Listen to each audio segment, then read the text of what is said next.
Let's now look at sex in the Bible and its love-hate relationship with sex with your family, homosexuality and prostitution. Sometimes it's seen as a good thing done by good people, and sometimes it's a bad thing done by bad people. It's a bit disturbing to have incest covered so completely in the Bible.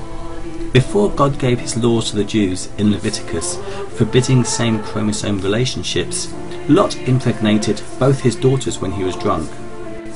It's okay though, they got him drunk. This was the same Lot that God saved from the destruction of Sodom and Gomorrah, as he was the only person who wasn't sinning.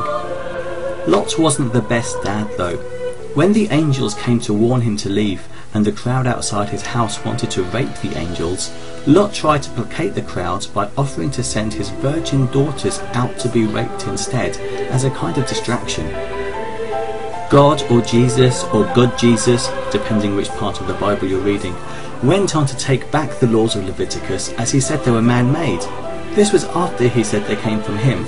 So maybe it is okay to impregnate your daughter. The Bible wouldn't lie. So Lot escaped the destruction of Sodom and Gomorrah because he was such a just man. His wife, as we know, looked behind her and turned into a pillar of salt. And believe me, I'll be coming back to that passage in a little bit. And then he found himself in a cave with both his daughters. So let's see where the Bible picks us up at Genesis 19:34-36. The next morning the older daughter said to her younger sister, "I had sex with our father last night. Let's get him drunk with wine again tonight, and you go in there and have sex with him. That way we will preserve our family line through our father." So that night they got him drunk with wine again, and the younger daughter went in and had intercourse with him. As before, he was unaware of her lying down or getting up again. As a result, both of Lot's daughters became pregnant by their own father. Let's see if that's contradictory in the Bible. Oh yes, Leviticus 18:6. You must never have sexual relations with a close relative, for I am the Lord. Now we can argue that Genesis happened before Leviticus, and God may have changed his mind about sexual relations with your family from being a good thing to a bad thing. But God being eternal and never changing, that's unlikely. He wouldn't have changed his mind, would he?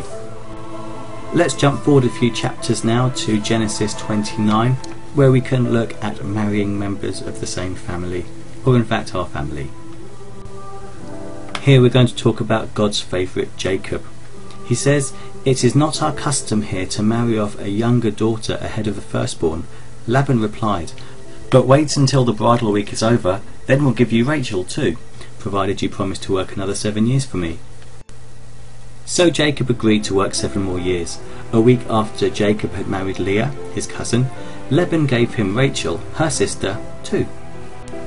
So it's okay for Jacob, but then by Leviticus God again has changed his mind, and in Leviticus 18:18 he says, "While your wife is living, do not marry her sister and have sexual relations with her, for they would be rivals."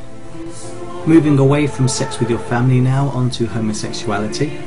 In Leviticus 18:22 we're told, "Do not practice homosexuality, having sex with another man as with a woman. It is a detestable sin." That's pretty clear until we come to God's favourite, David. He says in 2 Samuel 1:26, "How I weep for you, my brother Jonathan. Oh, how much I loved you, and your love for me was deep, deeper than the love of a woman." I'll let you draw your own conclusions on that one. On to prostitution now. You get the feeling that the Bible is against prostitutes, but only a little bit. If they are the daughters of priests, they should be killed, which is naturally a sensible policy. Otherwise they are just gently discouraged, or conversely, trusted with top secret religious information, like when Rahab helped the Jews into Jericho. By the way, Mary Magdalene was not a prostitute. That story is fictitious. Well, it's not in the Bible anyway. So let's start off where God doesn't like prostitutes. Genesis 38:24. About 3 months later, Judah was told, "Tamar, your daughter-in-law, has acted like a prostitute, and now because of this she's pregnant. Bring her out and let her be burned," Judah demanded. Leviticus 21:9. If a priest's daughter defiles herself by becoming a prostitute, she also defiles her father's holiness, and she must be burned to death. And just earlier in Leviticus 19:29, "Do not defile your daughter by making her a prostitute, or the land will be